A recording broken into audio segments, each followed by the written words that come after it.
Hey YouTube. So I want to do a follow-up video on Bitcoin and touch on just a couple of psychological human fallacies that exist. Um, the first being just a couple of quick points. The first human fallacy that exists is the hopeful thinking that things that go up will continue to go up and they cannot pull back. That's the first fallacy. The second fallacy is your personal portfolio is that similar to institutional portfolios and professional portfolios. That's not correct.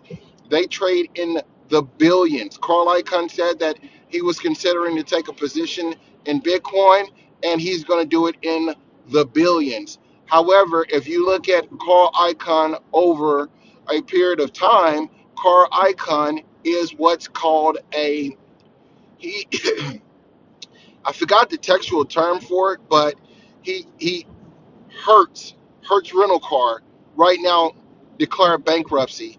Carl Icahn is an individual that buys companies that are barely surviving, and he buys them through owning the majority stakeholder of the stock, and then he pulls the company. I forgot the method of that is used, but then he drags the company into bankruptcy and forced the company to sell their assets. There's so many different levels of business when you're talking about billionaires. You can't begin to understand. Um, you can't try to corner their positioning and their method of reasoning, because it's not going to be the same as yours. However, I know that when individuals like Carl Icahn are exploring taking positions in things, these are short sellers. These are guys that that that profit on the negative side of things.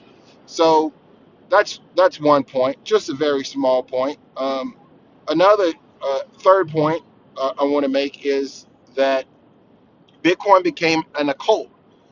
It grasped an occult like following, and um,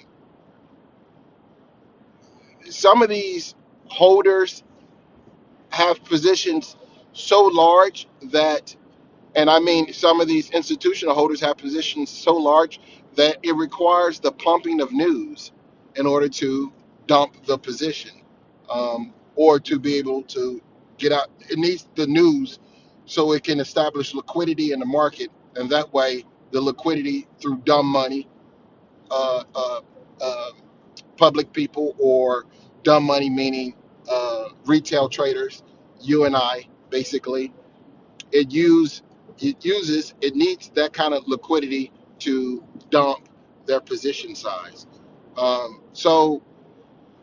So that's a couple of quick points I want to make. If you have any kind of comments or you want me to address a perspective on Bitcoin, just comment down below, and I'll love to give my opinion on it. This is just my opinion. I could be absolutely incorrect, and Bitcoin could rebound and go to $1 million, like some of the pumpers have said. Only thing I know is that when things are too good to be true, or sound too good to be true, they usually are. Just a rant.